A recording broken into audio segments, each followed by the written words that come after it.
할렐루야. 오늘 좋은 날 주신 하나님께 영광을 돌립니다. 여러분들 좋은 날 되시길 주님의 이름으로 축원합니다. 지난 시간에는 성전이 무엇을 의미하는지에 대해서 우리들이 살펴보았습니다. 바로 예수 그리스도를 말해주고 있는 것이요, 우리 안에 예수 그리스도를 통한 성전이 아름답게 지어지길 주님의 이름으로 축원합니다. 예수님이 성전을 아름답게 지어야 한다고 말해주고 있는 것입니다. 뿐만 아니라 바울도 이를 언급하고 있는 모습을 보게 됩니다. 고린도전서 3장 16절 이하의 말씀을 보면, 너희는 너희가 하나님의 성전인 것과 하나님의 성령이 너희 안에 계시는 것을 알지 못하느냐. 누구든지 하나님의 성전을 더럽히면 하나님의 그 사람을 멸하시리라. 하나님의 성전은 거룩하니 너희도 그러하니라. 그래서 계속해서 19절 20절 말씀, 고린도전서 6장 19절 20절 말씀에, 너희 몸은 너희가 하나님께로부터 받은 바 너희 가운데 계신 성령의 전인 줄을 알지 못하느냐. 너희는 너희 자신의 것이 아니라 값으로 산 것이 되었으니 그런지 너희 몸으로 하나님께 영광을 돌리라. 바울은 확실히 예수님을 믿어 성령이 우리 안에 거하시면 우리는 성령이 거하시는 하나님의 성전이 된다라고 말해주고 있습니다. 이 성전인 것을 말해주고 있는 것입니다. 에베소 2장 21절 이하의 말씀 보면 이렇게 말씀합니다. 그의 안에서 건물마다 서로 연결하여 주 안에서 성전이 되어가고 너희도 성령 안에서 하나님이 거하실 처소가 되기 위하여 그리스도 예수 안에서 함께 지어져 가느니라. 주님은 친히 성전이 본인임을 말해주고 있습니다. 요한복음 2장 21절 말씀. 그러나 예수는 성전된 자기 육체를 가리켜 말씀하신 것이라. 예수님이 이 말씀을 하실 때 어떤 일들이, 무슨 사역을 예수님이 하셨는지 혹시 기억하십니까? 요한복음 2장에서는 말입니다, 성전 안에서 벌어진 일이 기록되어 있습니다. 유월절이 되어서 예수님이 예루살렘에 가셨습니다. 성전에 들어가셨는데 성전에서 이러한 일들이 벌어진 것입니다. 요한복음 2장 14절 이하의 말씀. 성전 안에서 소와 양과 비둘기 파는 사람들과 돈 바꾸는 사람들이 앉아있는 것을 보시고, 이 장면을 보시고 예수님은 이렇게 말씀하십니다. 마태복음과 마가복음과 누가복음은 그들에게 이르시되 기록된 바 내 집은 기도하는 집이라 일컬음을 받으리라 하셨거늘 너희는 강도의 소굴을 만드는도다 하시니라. 그런데 요한복음 조금 뉘앙스가 달라요. 요한복음 2장 16절에서는 비둘기 파는 사람들에게 이르시되 이것을 여기서 가져가라. 내 아버지의 집으로 장사하는 집을 만들지 말라 하시니.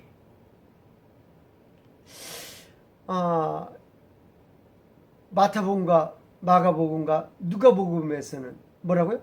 강도의 소굴을 만드는도다 라고 하면서 굉장히 막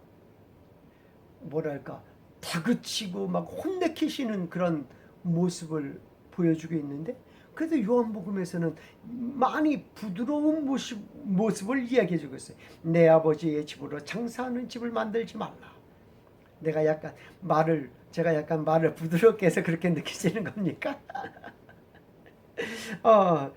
여기서 그냥 내쫓고 여기서 가져가라 이렇게 얘기하고, 저기에서는 막 채찍으로 막 하면서 막 내쫓았는데 가져가라 이렇게 얘기하시는 거 약간 부드럽지 않는가라는 생각을 해봤어요. 왜 이렇게 예수님께서 말씀해주고 있을까요? 주님의 성전이 어떻게 지어져야 하는지를 가르쳐주고 있는 것입니다. 아니, 황폐해진 주님의 성전을 말해주고 있는 것입니다. 건물이 망가지고 건물이 세워지지 않음을 말하는 것이 아닙니다. 오히려 반듯하게 세워졌지만 그 속에는 강도의 수굴이 장사하는 집이 되어버리진 않았는지를 살펴보시기 바랍니다. 장사하는 집이 되게 하였다라는 것은 무엇을 말해주고 있는 것입니까? 여러분, 중세 때 여러분 들으시오. 여러분의 사랑하는 부모 형제가 연옥의 고통 중에 살려달라고 부르짖는 소리가 들리지 않습니까? 라고 얘기해요. 누가? 사자가 나와서 그렇게 얘기하는 거예요. 여러분 들으십시오. 여러분의 사랑하는 부모 형제가 연옥의 고통 중에 살려달라고 부르짖는 소리가 들리지 않습니까? 귀를 열고 여러분의 아버지 어머니가 부르짖는 소리를 들어보십시오. 나는 너를 낳아줬고 키워줬고 재산까지 남겨주었건만 너희는 우리를 이 고통받는 곳에서 구해주지 않는구나. 이 뜨거운 불꽃 속에 우리를 그대로 놔둘 셈이냐. 여러분은 고통받는 그들의 영혼을 구해낼 수 있습니다. 찰랑하고 동전이 돈깨에 떨어지는 순간, 찰랑하고 동전이 돈깨에 떨어지는 순간, 연옥에서 고생하던 영혼은 천국으로 뛰어오릅니다. 그래서 그 연복계에 동전을 탁 은화를 탁 넣었을 때 찰랑 소리가 나야 돼요. 그 소리를 듣고 연옥에서 어디로? 천국으로 착 하고 옮겨간다는. 절절히 가슴을 파고드는 그 웅변에 돌아가신 부모 형제를 생각하고 마음이 움직이지 않은 사람이 없었습니다. 사람들은 저마다 돈주머니를 들고 그 사제가 팔고 있는 면죄부를 사기 위해 구름처럼 몰려들었습니다. 당시는 아직 종이화폐가 보급되기 전이라 주화를 사용하던 때였고 면죄부 구매에 돈이 너무 몰려 판매대 한쪽에서는 주화를 찍어내는 소동까지 벌어지기도 했습니다. 도대체 면죄부가 무엇이었기에 그 당시 사람들은 그토록 현혹되었을까요? 당시 가톨릭 교회에서 가르치던 교리 가운데 연옥이라는 것이 있었습니다. 구원받아 천국 가기에는 부족하지만 지옥으로 떨어질 정도로 큰 죄를 짓지 않은 사람들이 가는 곳이었습니다. 연옥의 뜨거운 불꽃 속에서 죄값을 치른 후 천국으로 옮겨간다고 했습니다. 또 하나는 사람이 구원받고 천국에 가려면 생존시 쌓아놓은 공적이 필요하다는 가르침이었습니다. 즉 천국에 가려면 쌓은 공적이 합격선을 넘어야 한다는 것이었습니다. 이렇게 중세는 교회를 무엇으로 만들었어요? 강도의 소굴과 장사하는 집으로 만들었던 것입니다. 오늘 본문을 다시 한번 읽어보시기 바랍니다. 무엇을 한번 읽어볼까요? 여호와의 말씀이 선지자 학기에게 임하여 이르시되 이 성전이 황폐하였거늘 너희가 이때에 완벽한 집에 구하는 것이 옳으냐. 당시의 성전은 어떤 상태입니까? 고레스 왕의 명령으로 성전을 지으려는 꿈을 가지고 말입니다. 출발한 사람들은 어려움의 벽에 부딪힙니다. 그들의 벽은 상당히 높았습니다. 우리가 예수님을 처음 믿으며 찾아오는 벽도 역시 마찬가지입니다.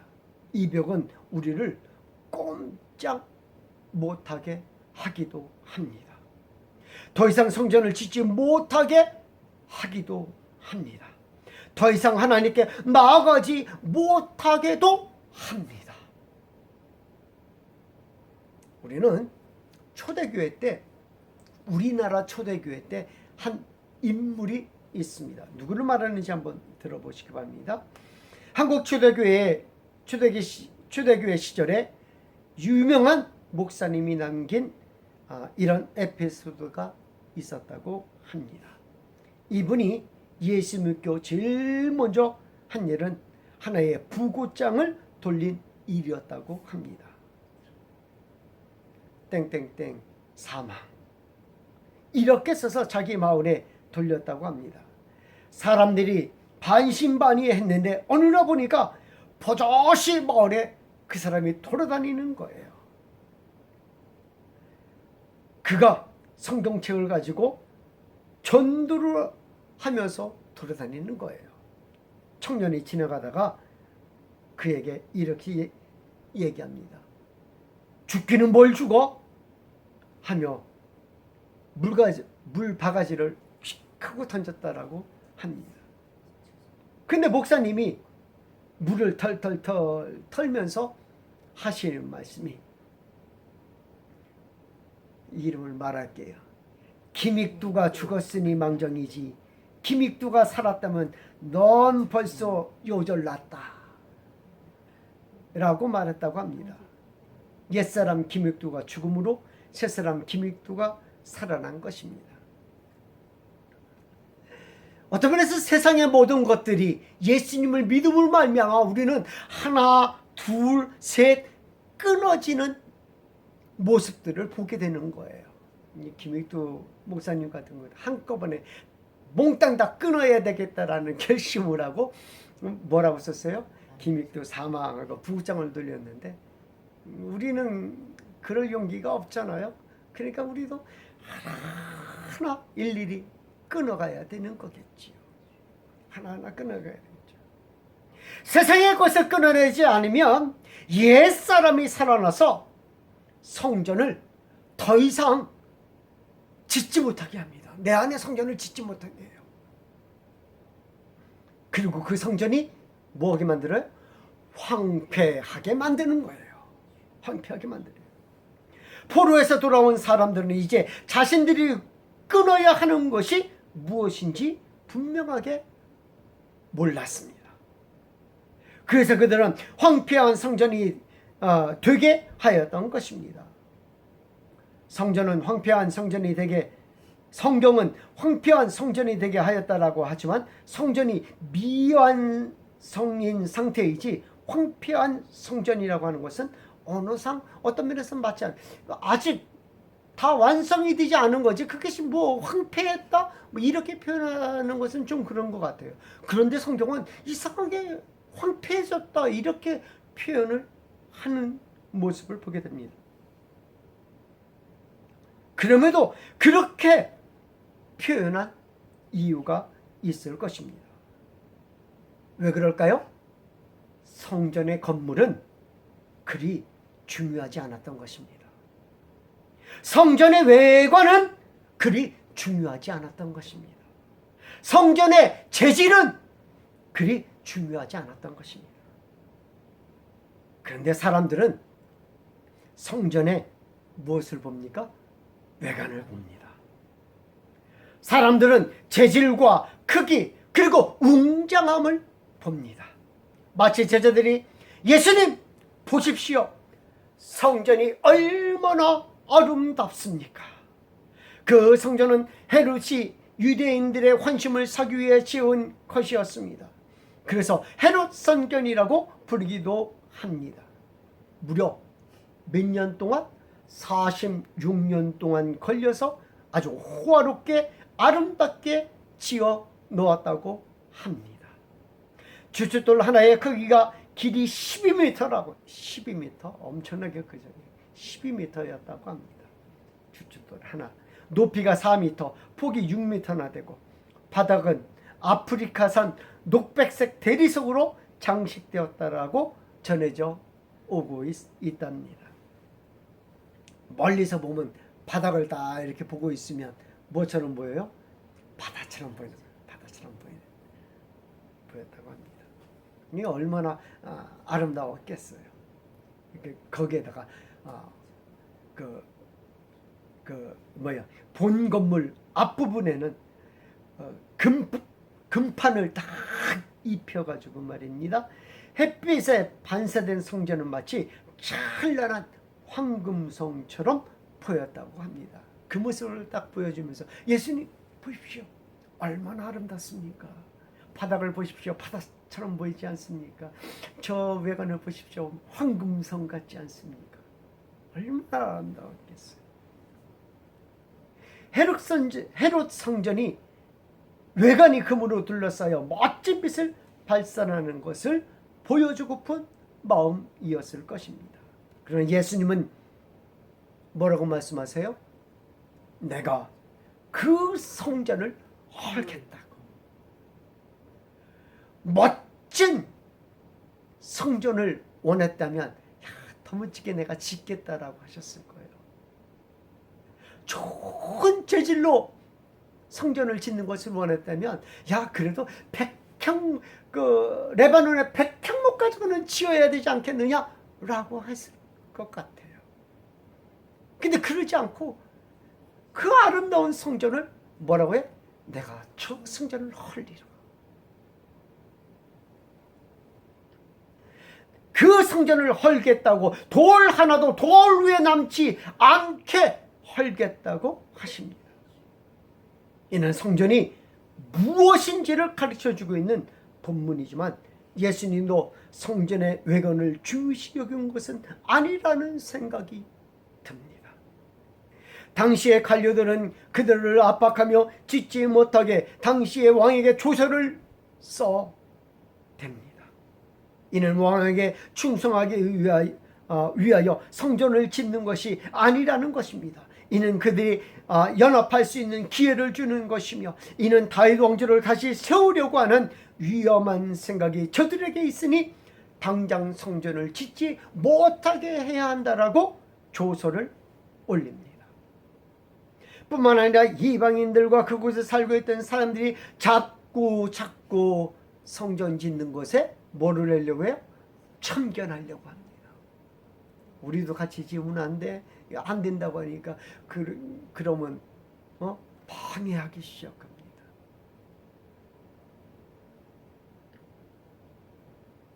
그들은 말합니다. 우리가 정말 그곳에서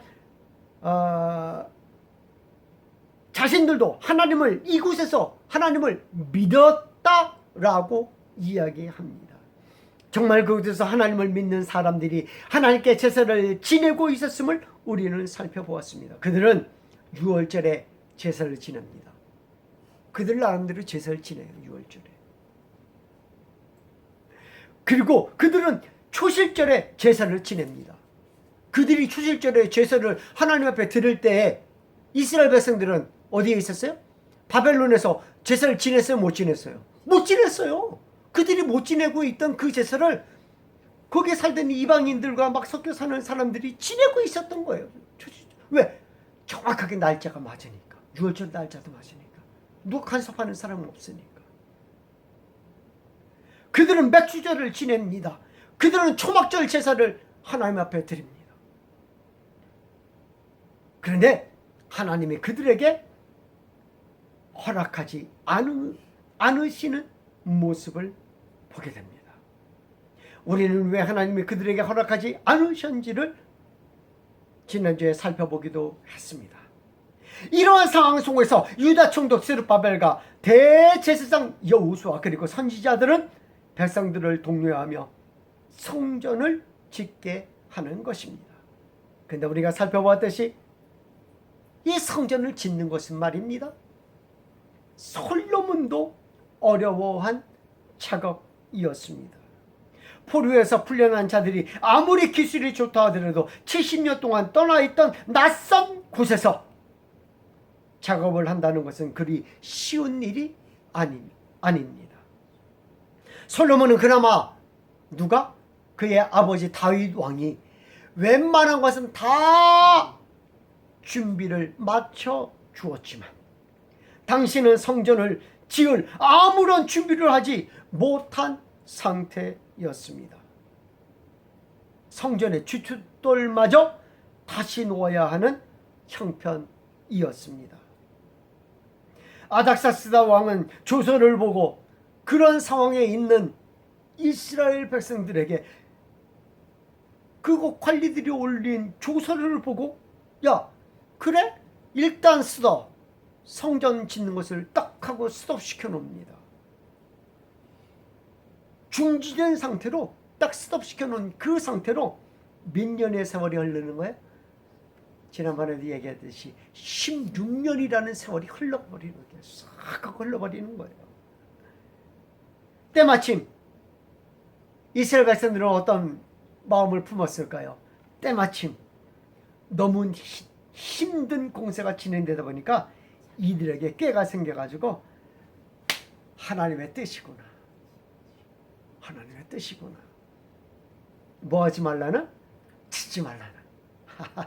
짓지 말라는 하나님의 뜻이구나. 그래서 무엇부터 합니까? 농사를 먼저 짓기 시작합니다. 씨앗을 뿌리러 가버립니다. 감람나무 열매를 따러 갑니다. 올리브 열매를 따러 가버립니다. 밀을 추수하러 가버립니다. 종교적인 행사는 이미 바벨론에서부터 뭐한 상태였어요?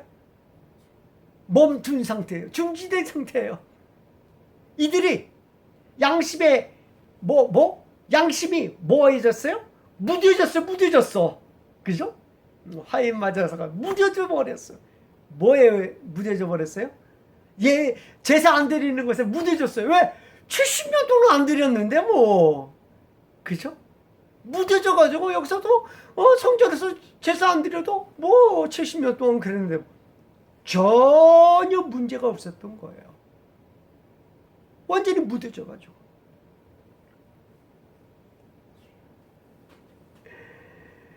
그들은 이미 우리가 살펴보았듯이 율법적인 교육에 율법적인 삶에도 집중한 그런 탓도 있을 것입니다. 그들은 성전이 없는 삶이 너무나 익숙했습니다. 그들은 제사를 드리지 않는 삶이 너무나 익숙했습니다. 그들은 무엇만 있으면?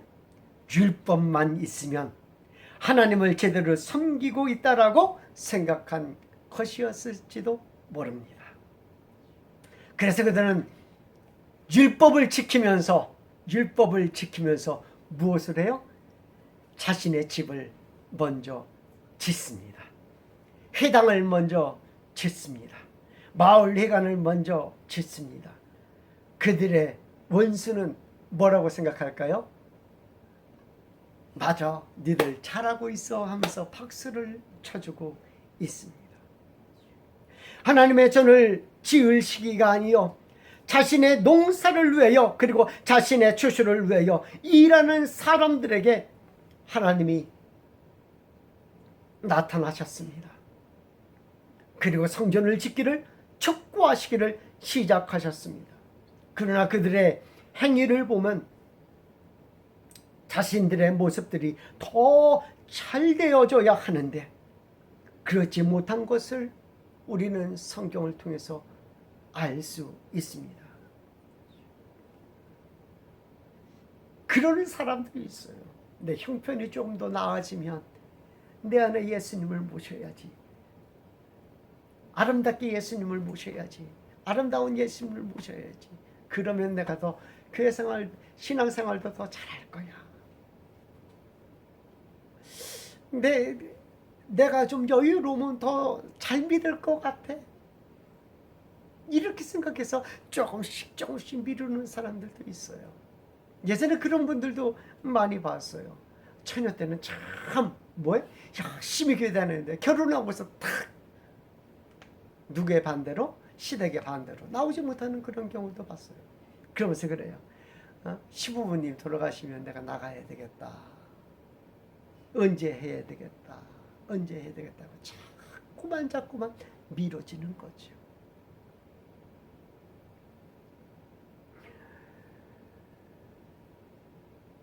그런데 그러면 자기의 삶이 더 풍성해져야 되는데 그러지 못했다고 성경은 얘기해주고 있어요. 오늘 성경에 보니까 이렇게 얘기해주고 있어요.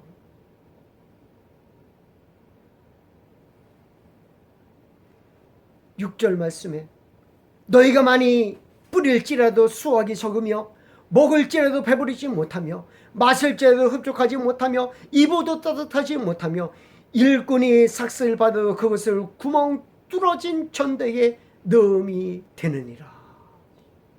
아무리 나를 멋지게 갖고도 겉모습은 어떻게 뻔드르르 할지는 몰라도 내 안에 그 채워지지 않는 그 공허함은 세상 것 가지고는 채울 수 없다라는 거예요. 무엇으로밖에 채울 수 없어요? 예수 그리스도로밖에 채울 수 없다라는 것을 얘기해 주고 있는 거예요.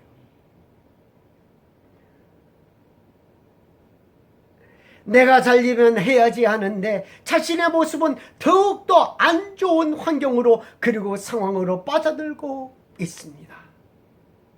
이때 우리들이 해야 할 것은 무엇입니까? 하나님의 말씀에 귀를 기울이는 자들이 되어야 합니다. 왜 우리는 하나님의 말씀에 귀를 기울이지를 못합니까? 하나님의 성전이 황폐해졌기 때문에 우리 하나님의 말씀이 안 들어와요. 황폐해졌기 때문에 무엇이 먼저 보이는 거예요? 황폐해진 상황과 환경이 먼저 보이는 거예요. 이 환경에서 내가 살아나려면 내가 열심히 사는 길밖에 없다라고 생각을 하는 거예요.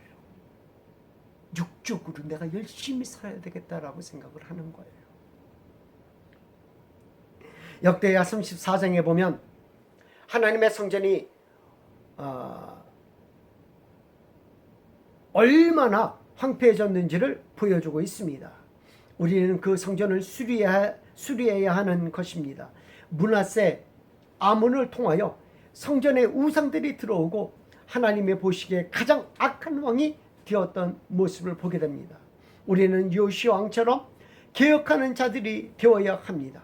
황폐한 성전을 다시 일으켜야 합니다. 개축해야 하는 것입니다. 뿐만 아니라 두 번째는 편박한 집에 거함으로 우리는 하나님의 말씀에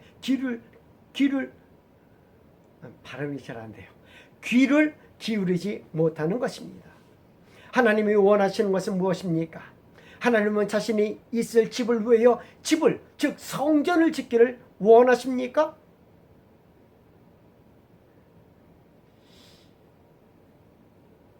오히려 자신의 집이 너무 잘 지어졌다고 하나님은 우리를 책망하고 계십니다. 너희의 집은 편박한 집에 고하고 나의 집은 황폐했다고 말하는 것입니다. 하나님이 말하는 집은 무엇입니까? 그것은 영적인 집을 의미하는 것입니다. 영적인 집을.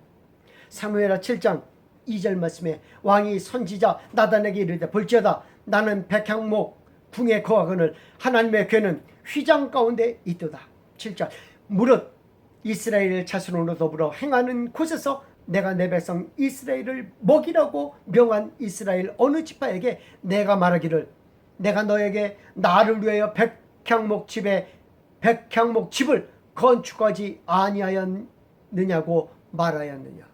내가 너에게 집 지어달라고 얘기한 적이 없대요. 하나님은 집 지어달라고 누구에게 얘기하고 있는 거예요? 다윗에게 집 지어달라고 얘기한 적이 없대요.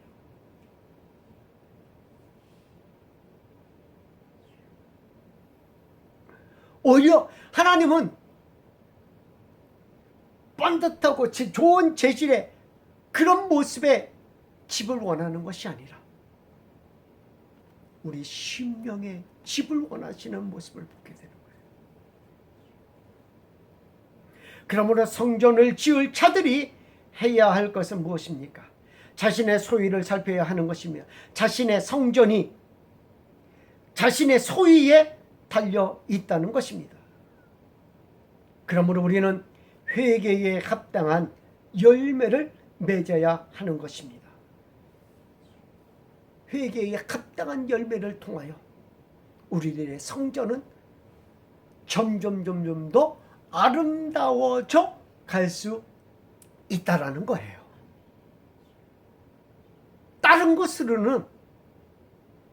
다른 것으로는 우리의 성전을 아름답게 할 수가 없어요.